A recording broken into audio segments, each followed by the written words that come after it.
তুবু ইলাল্লাহি তাওবাতান নাসুহা।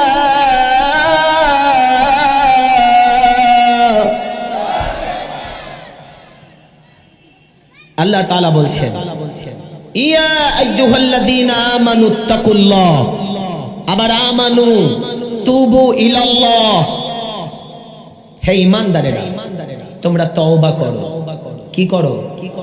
কি তওবা? এই যে আস্তাগফিরুল্লাহ রাব্বি মিন কুল্লি, এই তওবা বলেন মুখের তওবা না অন্তরে? অন্তরের তওবা। অন্তরের তওবা কি?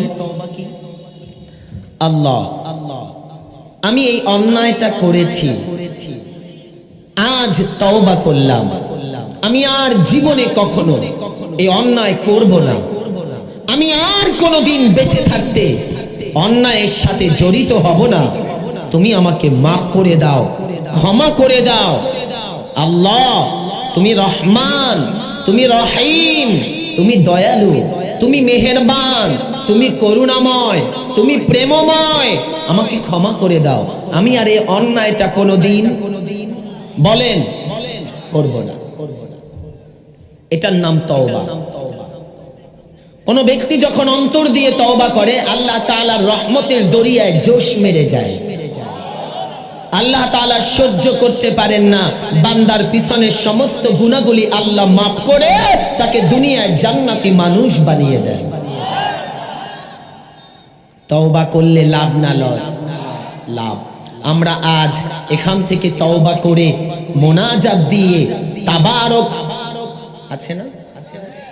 হ্যাঁ আছে। তাবারক নিয়ে বাড়িতে যাব ইনশাআল্লাহ। আপনারা প্রস্তুত আছেন? এটা মুহাব্বতে বলেন তো আল্লাহু আকবার। আরেকটু আওয়াজে বলেন তো ইয়া রাসূলুল্লাহ। মারহাবা। তওবা মানুষকে পাল্টায়, মানুষের দাম বাড়িয়ে দেয়। তওবা মানুষের তকদির পাল্টিয়ে দেয়, ভাগ্য পরিবর্তন করে দেয়, মানুষের জিন্দেগি পরিবর্তন করে দেয়। ছিল গুনাহগার, তওবা করার কারণে আল্লাহ তাকে মুমিনদের উচ্চ মাকাম দান করে দেয়। তওবা করার কারণে আল্লাহ তাআলা চোরকে ওলি বানায়া দেয়। তওবা করার কারণে আল্লাহ তাআলা একজন জিনাকারী ব্যক্তির জীবনকে পাল্টায়া আল্লাহ তাআলা তাকে পুত পবিত্র মানুষ বানায়া দেয়। বলেন না আল্লাহু আকবার। কিন্তু তওবা তওবার মতো হতে হবে। আমরা যে তওবা করি সচরাচর এইটা না। সকালবেলা তওবা করছি, দুপুর বেলা ভুলে গেছি, আবার ওই একই গুনাহ।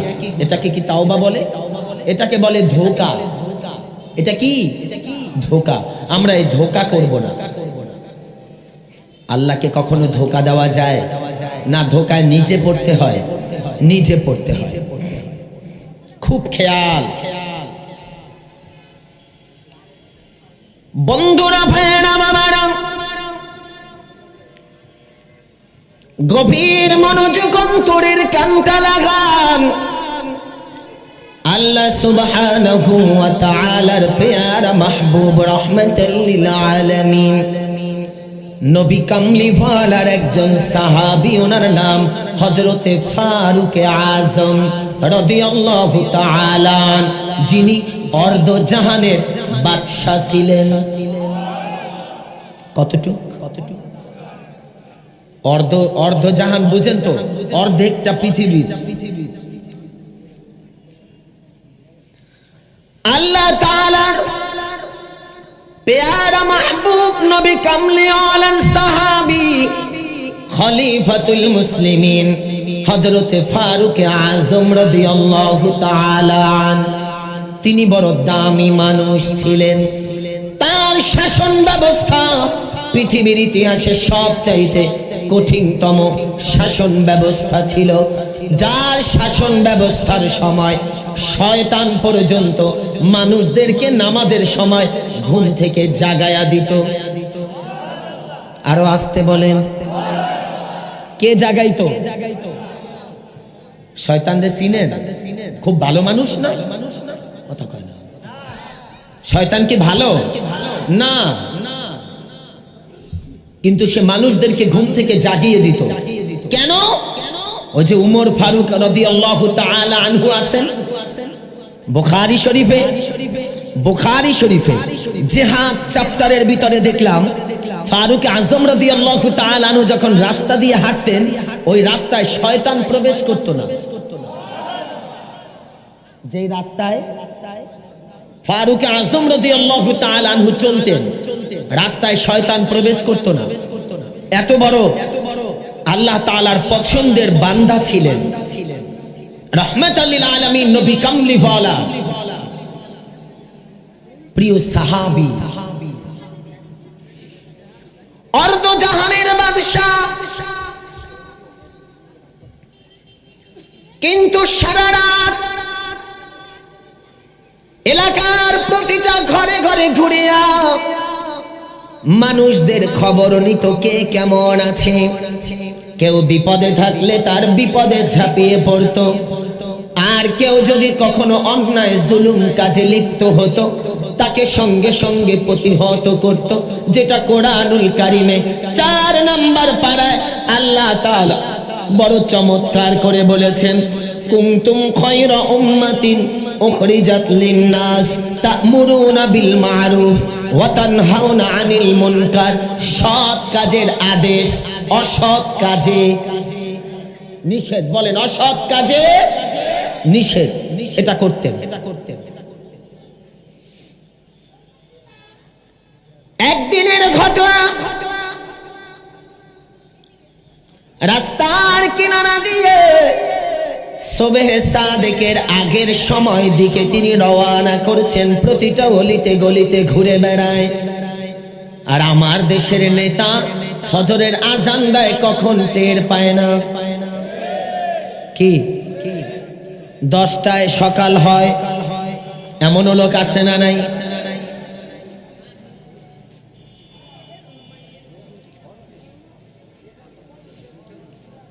রাস্তার কিনারা দিয়ে চলতে চলতে হঠাৎ করে দূর থেকে তাকায়া দেখে একজন পথিক। তিনি বড় তাড়াহুড়া করে নিজের চাদরগুলি লুকিয়ে তিনি নিজেকে একটু গুছিয়ে ফেলতেছেন। ব্যাপারটা কি বুঝতে পারলাম না। লক্ষ্য করে দেখলেন এক ভদ্রলোক। ভদ্রলোকটাকে একটু পরিচয়টা দিলে বুঝতে পারবেন। তিনি বড় মদখোর ছিল। প্রতিদিন তিনি মদ পান করত। মদ্যশালায় গিয়ে কোনোদিন তার মদ মিস করতে পারত না। এটা তার একটা চিকিৎসার মতো হয়ে গিয়েছিল। প্রতিদিন তার দরকার। একদিন আল্লাহর হাবিব রাহমাতাল লিল আলামিন নবী কামলিওয়ালার উপরে যখন আয়াতে কারিমা নাজিল হয়, মদের আয়াত, তখন থেকে গোটা মক্কার মানুষ মদের বোতল, মদের বার, মদের দোকান এগুলো ভেঙে ফেলতে লাগলেন। কেউ অন্যায় কাজ আর করবে না, মদ বিক্রি করবে না, আর একজন মদ কোনোদিন কিনবে না। তারা তওবা করতে শুরু করে দিল। কিন্তু ওই ব্যক্তি এত বড় মদ্যপায়ী ছিল, তিনি মদ কোনোভাবেই ছাড়তে পারলেন না। তিনি চিন্তা করলেন, ফারুক আযম রাদিয়াল্লাহু তাআলা তিনি যদি দেখে আমি মদ পান করি আমাকে হত্যা করবে, গলা কেটে ফেলবে। তাই আমি লুকিয়ে মদ পান করব। হয়তো কয়েকদিনে মদ খাওয়া ছেড়ে দিব। বলেন না, ছেড়ে দিব। নিয়ত করে গভীর রাত যখন গভীর, মদ্যশালায় চলে যায়। গিয়ে দেখে মদের দোকান বন্ধ। বাড়িতে চলে যায়, ঘুম থেকে তুলিয়া মদের শালায় নিয়া একটা বোতল মদ তিনি পান করলেন। আর এক বোতল মদ নিজের হাতের ভিতরে নিয়া ঠান্ডার দিন, শীতের দিন রওয়ানা। ইন দি মিন টাইম খলিফাতুল মুসলিমিন রাস্তার কিনারা দিয়ে হেঁটে যাচ্ছে। হঠাৎ করে মদ যেই ব্যক্তি পান করে তার চোখের নজর পড়ে যায় দূর থেকে ফারুক আজম উমরে ফারুক রাদিয়াল্লাহু তাআলা আনহুকে দেখা যায়। তাই তিনি চিন্তায় পড়ে যায়, পেরেশানিতে পড়ে যায়। হায় রে হায়, আজ যদি উমর ফারুক রাদিয়াল্লাহু তাআলা আমাকে মদ পান করতে দেখে, হয়তো তিনি আমাকে হত্যা করবে, কতল করবে। তাই তিনি আল্লাহর কাছে তওবা করতে লাগলেন, মালিক, ওগো আমার প্রাণের আল্লাহ, আপনার কাছে সাহায্য চাই। আজ যদি ওমর ফারুকের হাত থেকে আপনি দয়া করে আমাকে বাঁচান, আমি আর জীবনে কোনোদিন মদ পান করব না। জোরে বলা যাবে আল্লাহু আকবার।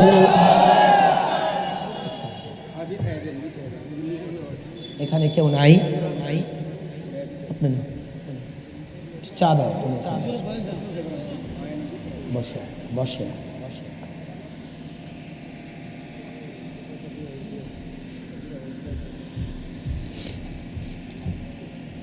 কার কাছে তওবা করলেন একটু বলেন। এখনো তওবা করেন নাই, শুধু বলেছেন যে আল্লাহ, যদি তুমি উমরের হাত থেকে আমাকে বাঁচাও, আমি যদি আজ বেঁচে যাই, জীবনে আর কোনোদিন মদ পান করব না।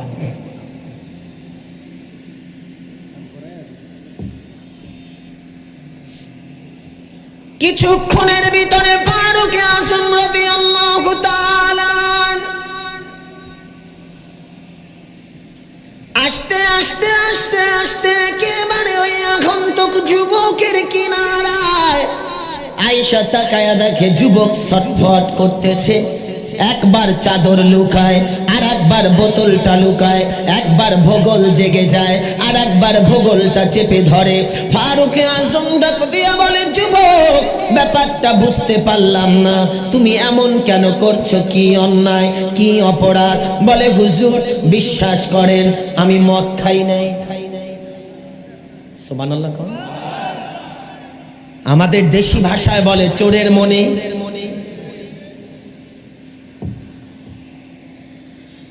হুজুর, বিশ্বাস করেন আমি মদ পান টান করি নাই। ফারুক আযম বললেন, আমি কি তোমাকে জিজ্ঞাসা করেছি মদ পান করেছে কিনা? তুমি এখানে কি করছো সেটা বলো। যুবক হাত পা গুলি থরথর করে কাঁপতে লাগলো। ফারুক আযমের তলোয়ার বের করা, যদি মিথ্যা বলে গর্দান উড়িয়ে দিবে, সত্য বললেও কথা বলে না। আপনারা কি ঘুমাইছেন? তাবারকের যন্ত্রণায় ক্ষুধা লাগছে, আগে দিয়ে দিব তাবারক। লেবেন্টিস মার্কা, এটা কি জালকুড়ির মানুষ নাকি?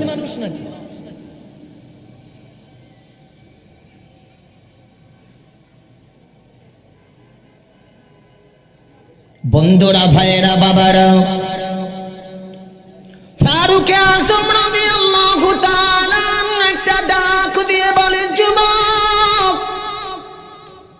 এত গভীর রাতে তোমার হাত পা গুলি থরথর করে কাঁপতেছে, তুমি কি জানো চাদরের ভিতরে বারবার লুকাও? আমি তোমার চাদরটা খুলে দেখতে চাই, কি লুকায়া রাখছো, কি এখানে মজুদ রেখে দিয়েছো? যুবক ডেকে বলে, হুজুর, কিচ্ছু না, কিচ্ছু না। হুজুর বলে, অবশ্যই কিছু আছে, বের কর। যুবক একবার হাত দিয়ে বের করতে চায়, আর একবার লুকায়া রাখে। হঠাৎ যুবক চিন্তা করলো, আজ যদি বাঁচতে না পারি, আমাকে তো মেরেই ফেলবে, তাহলে আর কি উপায়? তিনি সঙ্গে সঙ্গে ডাক দিয়া বলে, ফারুক আযম, অন্যায় নিবেন না। আমার ভূগোলের ভিতরে দুধের বোতল, আমার বাচ্চার জন্য দুধ কিনেছিলাম।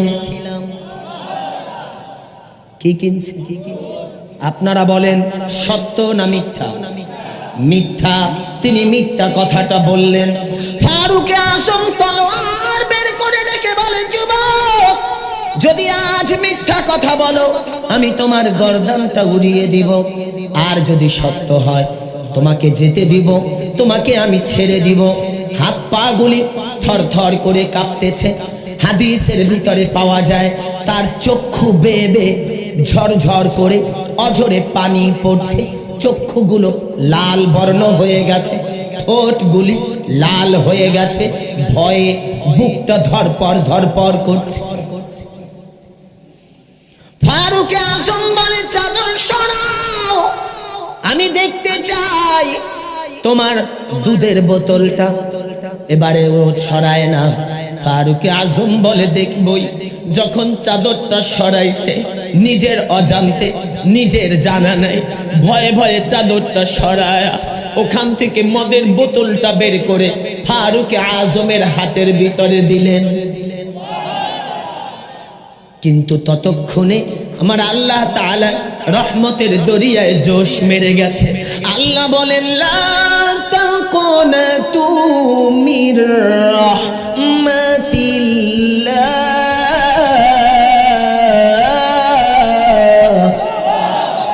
বান্দা যদি আমাকে ডাকতে পারো ডাকার মতো, 7 বছর গুনাহ করেছো, আমার কাছে ক্ষমা চাও, আমি রব তোমার জীবনের গুনাহগুলি ক্ষমা করে দিব, তোমাকে মাফ করে দিব, তোমাকে জান্নাতি মানুষ বানায়া দিব। তাওবা করো বান্দা, আমার কাছে সারেন্ডার হও, আত্মসমর্পণ করো। কিন্তু আজ আমরা গুনাহ করি, আবার অহংকারও করি। কথা বলে সমাজে মানুষের অবস্থা বড় খারাপ। ফারুক আজম রদি, এই প্রচন্ড শীতের ভিতরে তুমি কোথায় পাইলে দুধের বোতল? ততক্ষণে যুবকের চক্ষু বেয়ে বেয়ে পানি পড়ে পড়ে নাকের ডগা ভিজে গেছে, গাল বেয়ে বেয়ে অঝরে পানি পড়ছে। ডাক দিয়া বলে, ফারুক আজম, আপনিও বুঝি আমার সাথে ঠাট্টা মস্কারি মজাক করেন? না না, তা করা যাবে না। যা শাস্তি হয় আপনি আমাকে শাস্তি দিয়ে দেন, কিন্তু আপনি আমার সাথে ঠাট্টা মজা করবেন না। ফারুক আজম বলে, আগে বলো কোথা থেকে দুধ আনছো? এবারে যুবক চক্ষু খুলিয়া তাকায়া দেখে, খোদা কি কসম, বোতলের ভিতরে এনেছিল মদ, এখন আর মদ নাই, দুধ দেখা যায়। কি দেখা যায়? কি দেখা যায়?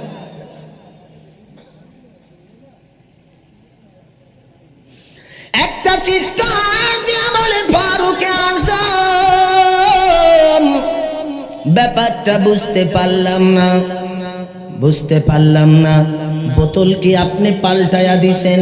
ফারুক আজম বলে, তুমি যেটা দিয়েছো ওটাই তো বোতল, আমি কেনই বা কি জন্য পাল্টাতে যাব? একটা চিৎকার দিয়া বলে, হুজুর গো, সত্য করে বলি, আমি দুধের বোতল আনি নাই, দুধের বোতল কিনি নাই, আমার কাছে দুধের কোনো বোতল ছিল না। আপনার হাতে তলোয়ার দেখিয়া আমার অন্তরের ভিতরে ভয়ে কম্পন শুরু হয়ে যায়। আজ আপনার হাত থেকে বাঁচতে পারবো না, আপনি বুঝি আমাকে হত্যা করে ফেলবেন, সেই ভয়ে আমি আপনার সাথে মিথ্যা কথা বলেছি। আল্লাহ তাআলা জানায়া দেয়, ফারুক আজম, যুবক যা বলেছে তাও সত্য, আপনি যা দেখেছেন তাও সত্য। আমি আল্লাহ মাঝখান থেকে একটা প্রেমের কুদরতের খেলা খেললাম। এই যুবক নিয়ে আসছে মদ, আপনার ভয়ে যখন আমি আল্লাহর কাছে তওবা করেছে, মালিক ওগো পরওয়ারদিগার আলম, আজ যদি ফারুক আজমের হাত থেকে বাঁচতে পারি, আমি জীবনে কোনোদিন মদ পান করব না, অন্যায় করব না, জুলুম করব না, বেবিচার করব না, অবিচার করব না, নেশা করব না, মা বাবাকে কষ্ট দিব না, বড়দের সাথে অসম্মানী আচরণ করব না, আজ থেকে ভালো হয়ে যাব যদি আজ ফারুক আজমের হাত থেকে বাঁচতে পারি। ও ফারুক আজম, যুবকের তওবা আমি আল্লাহর কাছে এত বেশি ভালো লাগছে, তাই আমি আল্লাহ যুবকের মত পাল্টায়া আমি আল্লাহ দুধ বানায়া শুধু দুধ বানাইছি তা না, আমি আল্লাহ দুধটাকে গরম বানায়া সামান্য চিনি মিশ্রিত করে দিলাম। কারণ ও যেই কথা বলছে ওর বাচ্চার জন্য দুধ আনছে, সত্যি ওর বাড়িতে 6 মাসের একটা দুধের বাচ্চা আছে। আমি আল্লাহ তাই দুধটা গরম বানায়া চিনি সামান্য মিশ্রিত করে যতটুকু বাচ্চার জন্য দরকার আমি আল্লাহ প্রস্তুত করে আপনার হাতে পৌঁছায়া ওর জীবনের গুনাহ মাফ করে আমি আল্লাহ তাকে জান্নাতের মালিক বানায়া দিলাম। পারে?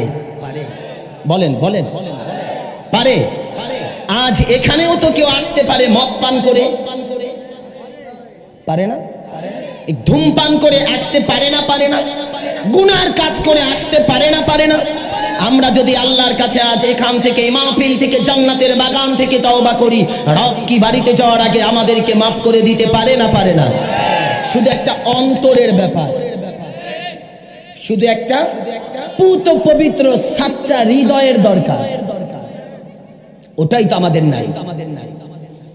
নাই দুনিয়ার লোভ আর টাকার অহংকার আমাদেরকে নিচ নিকৃষ্ট মানুষে পরিণত করে দিয়েছে। সম্মানিত হাজী, বুঝতে চেষ্টা করুন, বুঝতে চেষ্টা করুন। যদি আপনি বুঝতে পারেন কামিয়াব, কল্যাণ। না বুঝতে পারলে আপনার আমার তকদির খারাপ।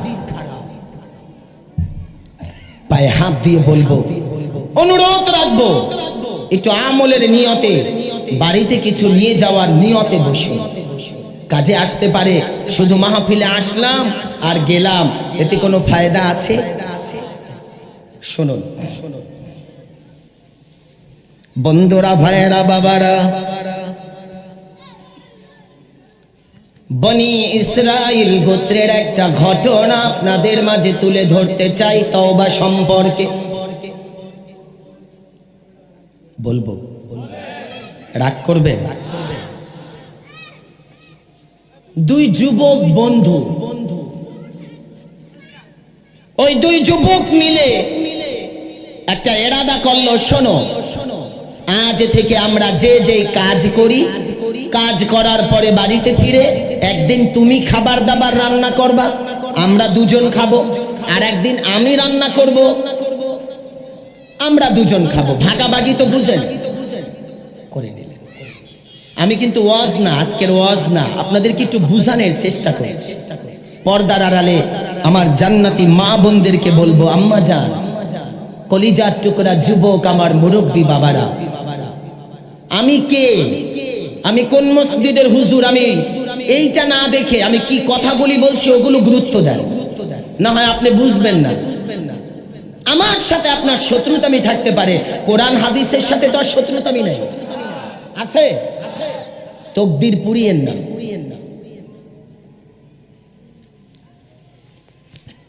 দুই বন্ধু, একদিন এক বন্ধু রান্না করে, পরের দিন আর এক বন্ধু রান্না হলে দুজন মিলেমিশে খায়।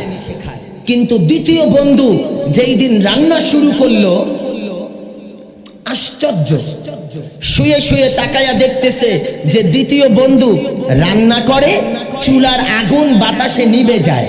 নিভে যাওয়ার পরে ওই দ্বিতীয় বন্ধু আপন ডান হাত দিয়া চুলার আগুন লাড়া দিয়া আবার জ্বালায়, কিন্তু তার হাতে ঠোসাও পড়ে না, হাত পুড়েও যায় না।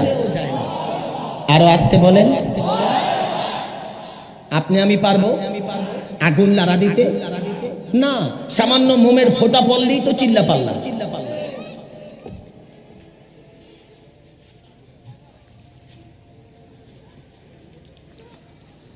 বন্ধু শোয়া থেকে উঠিয়া বন্ধুর কিনারায় গিয়ে ডেকে বলে, বন্ধুরে, আজ একটা কথা না বলা পর্যন্ত তোমার কোনো খাবার রান্নারও দরকার নাই, খাবারেরও দরকার নাই। কি বন্ধু বলো? বলে, তোমার এই মহান গুণ, এমন কারামত তুমি কোথায় পাইলা? কি কারামত? বলে, দোস্ত, আমি কিন্তু শুয়ে শুয়ে সব দেখছি। কি দেখছো? বলে আমি না দেখলাম তুমি চুলার আগুন নিজের হাত দিয়ে লাড়া দিয়া জ্বালাও, আবার বন্ধ হইলে হাত দিয়ে লাড়া দাও জ্বলে যায়, আবার কয়লা উঠাও তোমার হাতে ঠোসাও পড়ে না, পুড়েও যায় না। কি তোমার এই ক্ষমতা তুমি পাইলা কোথায়? কথাটা শোনার সাথে সাথে বন্ধুর চোখের ভিতরে পানি চলে আসছে। একটু বলা যাবে আল্লাহু আকবার?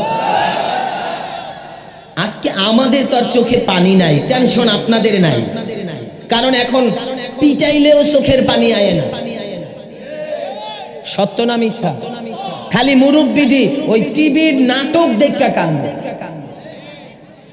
বুড়া আর বুড়ি মিলনা নাটক দেখা কান্দে, কিন্তু ওয়াজ মাহফিলে এখন আর কান্নাকাটি। বুড়ায় বুড়ির লগে কান্দে, বুড়ি বুড়ার লগে কান্দে। কান্দো কিল্লেগা? কিল্লেগা যে কান্দে আমিও বুঝি না, ওকে আমিও বুঝি না, কান্দতে আস।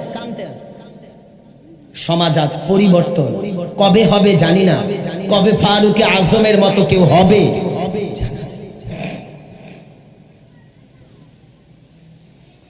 যুবক চোখের পানি ছেড়ে দিয়ে বলে, বন্ধুরে যখন তুমি ঘটনাটা দেখে ফেলেছো তোমাকে বলতে হয় না, বললি নয়। শোনো, আজ থেকে অনেক বছর আগে একদিনের ঘটনা। আমি রাস্তার কিনারা দিয়ে যেতাম, আমার বাড়ির পাশে এক মেয়ে আমার বড় পছন্দ হয়, ভালো লেগে যায়, আমি তার প্রেমে পড়ে যাই।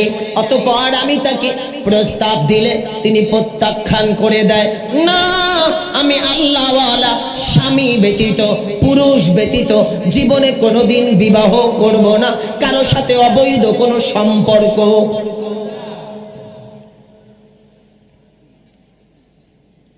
খুব খেয়াল, দিল দিয়ে বুঝবেন। আমি এটা শুনে আমার খুব মেজাজ গরম হয়ে যায়, কিন্তু আমার বাবা ছিল সওদাগর। সওদাগর বুঝেন? এখন যুগে শিল্পপতি, বিজনেস ম্যাগনেট, আর তখনের সওদাগর সমান, ব্যবসায়ী ছিল। আমার বাবার কিনারে গিয়ে কান্না করলে বাবা ডেকে বলে, ছেলে রে কি হয়েছে আমাকে খুলে বলো। বাবা, আমার পাশের বাড়ির এক মেয়ে আমার বড় পছন্দ হয়েছে, কিন্তু মেয়েটা আল্লাহওয়ালা, বোরকাওয়ালা। কিওয়ালা? আপনারা কি আমার কথা বুঝেন তো? মেয়েটা বোরকা পরতো, খুব পর্দায় থাকতো, রাস্তায় বের হলে হাত মোজা পা মোজা ঢেকে বের হতো। জোর এই ঘটনা এবার আব্বার কাছে বলতে, ছেলে বাবা যদি তুমি আমাকে জীবনে বিবাহ করাতে চাও আমি ওই মেয়েটাকেই বিবাহ করব, অন্যথায় আমি আর কাউকে বিবাহ করব না। বুঝানোর জন্য তওবা, একটু বাস্তবমুখী দুই একটি কথা। বাবাই শুনে সওদাগর মেয়ের বাড়ির কিনারায় গিয়ে দরজায় টোকা দিয়ে ঘরে ঢুকে বিবাহের প্রস্তাব। মেয়ের বাবা ছিল আল্লাহওয়ালা, মেয়েও ছিল আল্লাহওয়ালা। ডাইরেক্ট বলে দিলেন, হ্যাঁ আপনার ছেলে সম্পর্কে আমরা যতটুকু জানি তিনি নেশা করে, মদ পান করে, গুনাহগার, মেয়েদের সাথে খারাপ আচরণে লিপ্ত হয়, মেয়েদেরকে ডিস্টার্ব করে, এমন ছেলের সাথে আমার জীবন থাকতে বিবাহ। ঘরের ভিতর থেকে মেয়ে বলছে আমিও বিবাহ বসবো না, বাবাও বলছে আমার মেয়েকে আমি বিবাহ দিব না। বাবা অপমানিত হয়ে ঘর থেকে বের হয়ে ছেলেকে গিয়ে বলছে, এই এলাকার সবচাইতে ধনী ফ্যামিলির মেয়েকে তোকে বিয়ে করাবো, ওরে আনার দরকার নাই। ছেলে বলে, না বাবা ওকেই আমার চাই। যখন প্রত্যাখ্যান করলো, ছেলের বাবা চলে গেল, ছেলে ঘুরে পায় না। কিছুদিন পরে মেয়ের বিবাহ হয়, বলেন আলহামদুলিল্লাহ। বিবাহ হয়, আল্লাহ তাআলা ওই ঘরে নেক সন্তান দান করে মেয়ের ফ্যামিলিতে, কিন্তু ছেলেটা তখনও বিবাহ করে নাই। মেয়ের সন্তানও হয়ে গেছে দুইটা। হঠাৎ করে এলাকার ভিতরে খাবারের সংকট পড়ে যায়, গোটা এলাকার মানুষ খাবারের জন্য হাহাকার পড়ে যায়। মানুষ যার কাছে পায় খাবার তার কাছে সাহায্যের হাত বাড়িয়ে খাবারের জন্য ছুটে যায়। হঠাৎ সওদাগর তিনি ডেকে বললেন, ছেলেরে। মনে আছে? কোন সওদাগর? ছেলের বাবা। বলেন কে? ছেলের বাবা। হঠাৎ ডেকে বলে, বাবারে, আমি তোমার কাছে মৃত্যু শয্যায় বলে যাচ্ছি বাবা, যদি পারো আমি কিছু টাকা পয়সা দিলাম, গরিব মানুষের মাঝে কিছু খাবার বন্টন করে দিবা, এটা আমি তোমার কাছে দায়িত্ব দিয়ে দিলাম। ছেলে বলল, বাবা ঠিক আছে। কিন্তু বাবারা, ভাগ্যের কি নির্মম পরিহাস, ছেলে যেই এলাকায় খাবার দিতে গেল, গিয়া তাকায়া দেখে লম্বা বিশাল বড় লাইন, সিরিয়ালে মানুষজন খাবার নিতে আসে। কাছে আসতে আসতে হঠাৎ করে চোখের নজর পড়ে যায় যেই মেয়েটা 3 থেকে 4 বছর আগে যার প্রেমে পড়ে আজও বিবাহ করে নাই, যিনি এখন পর্যন্ত মদ পান করে, নেশা করে, এই মেয়েটার কারণে তার আগে থেকেও তিনি করত, এখনো তিনি ছাড়েন নাই। এখন ওই মেয়ের চোখের দিকে তাকায় হঠাৎ নজর পড়ে যায়, ডেকে বলে, তোমাকে আমার চিনা চিনা লাগে, পরিচিত মনে হয়, বাড়ি কোথায়, ঠিকানা কি? তাকায়া দেখে মেয়ের ডানে এক সন্তান, বামে আর একটা সন্তান। ডাক দিয়া বলে, পরিচিত মনে হয়। মেয়েটা একটা ডাক দিয়া বলে, হ্যাঁ, আপনি সওদাগরের সন্তান, আপনার বাড়ি জালকুড়ি গ্রামে অমুক জায়গায়, পাশের বাড়িটাই আমার ছিল। আজ থেকে 3-4 বছর আগে যেই মেয়েকে বিবাহ করার জন্য রাস্তায় রাস্তায় ঘুরতেন, আমাকে হুমকি ধামকি দিতেন, আমি সেই মেয়ে, আর এই সন্তান দুটো আমার আল্লাহ আমাকে দান করেছে। তাই বলে, হ্যাঁ। বলে, তুমি দাঁড়াও, সবাইকে খাবার দেওয়ার পরে তোমাকে দিব। খুব মনোযোগ। খাবার লাইন দিয়ে সবাইকে দেওয়া শেষ। সবাই যখন বিদায় নেয়, ছেলেটা মন ভালো না খারাপ? খারাপ। খারাপ। এখনো নেশা করে, তো আপনাদের মনে নাই? কি করে? নেশা করে। যে সমাজে নেশা করে ও মা চিনে? এখন আর কথা বলতেন না, কারণ আপনার ছেলেই তো নেশা করে।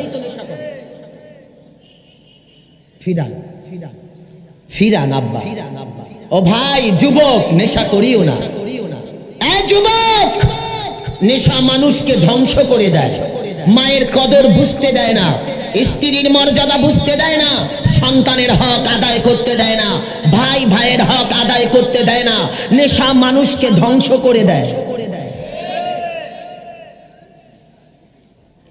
যুবক ডেকে বলে, আজ তোমাকে আমি খাবার দিব, যা খাবার দরকার তাই দিব, কিন্তু বিনিময় আজ তোমার সাথে আমি অন্যায় কাজে লিপ্ত হব। মেয়েটা একটা চিৎকার দিয়ে বলে, যুবক, ইত্তাকিল্লাহ, আল্লাহকে ভয় করো, আমি একজন নারী, তুমি আমার সাথে জুলুম করতে পারবা, কিন্তু আল্লাহ কিন্তু ছেড়ে দেন না, আল্লাহ কিন্তু ছাড় দেন, কখনো ছেড়ে দেন না। তাই তুমি আল্লাহকে ভয় করো। আমার ভিতরে একটা কেমন বন্ধুকে বন্ধু গল্প শোনাচ্ছে, আমার ভিতরে কেমন জানি একটা ভয় কাজ করলো। মেয়েটাকে আমি বললাম, যত টাকা চাও আমি তোমাকে তত টাকা দিয়ে দিব। মেয়েটা বলল, টাকা? এমনকি যদি তুমি আমার সন্তানদেরকে আমার সামনে হত্যা করো, তারপরেও আমি তোমার সাথে গুনার কাজে লিপ্ত হতে পারবো না।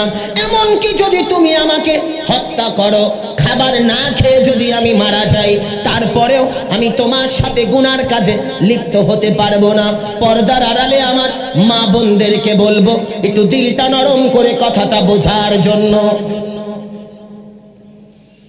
মেয়ের কথা যত শোনে যুবকের তত কেমন জানি মনে হয় মেজাজ গরম হচ্ছে।